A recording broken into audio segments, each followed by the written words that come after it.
রাজ্যের শিক্ষা দপ্তর আরও একটু সিদ্ধান্ত নিয়েছে, সেটা হচ্ছে আমাদের ছেলেমেয়েরা স্কুলে যেতে পারছে না। আর সেই কারণে যে এনসিইআরটি সিলেবাস, সেই সিলেবাস যদি তার মধ্যে টিচারের ক্লাস না নেওয়া হয়, সেটা বুঝতে স্টুডেন্টদেরকে অসুবিধা হয়। আর সবাই তো টিউশন রাখতে পারে না। ত্রিপুরাতে অনেক গরিব পরিবার রয়েছে যারা টিউশন রাখতে পারে না।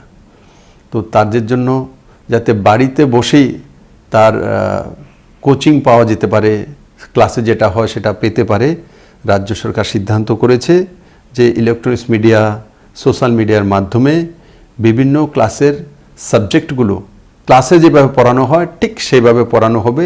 তার জন্য একটা সময় নির্দিষ্ট করে জানিয়ে দেওয়া হবে এবং ঘরে বসেই আপনার ছেলে মেয়ে কোচিং পাবে এবং সেই ক্লাসের যে প্রিপারেশন সে ঘরে বসে করতে পারবে।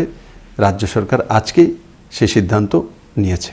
আমি সমস্ত প্যারেন্টসদেরকে বলবো, যখন এই সোশ্যাল মিডিয়াতে বা ইলেকট্রনিক্স মিডিয়াতে সেই ক্লাসগুলো হবে, শিক্ষক বা শিক্ষিকারা নেবেন, তখন আপনি আপনার বাড়িতে বসে টিভির সামনে ছেলে মেয়েকে নিয়ে সেগুলোর প্রতি ধ্যান রাখা এবং ছেলে মেয়েরা যাতে সেগুলো দেখে সেই ক্লাসের যে অভ্যেসটা, ক্লাসের যে ব্যবস্থা, সেটা অনুভব করতে পারে এবং তার লাভ ঘরে বসে নিতে পারে।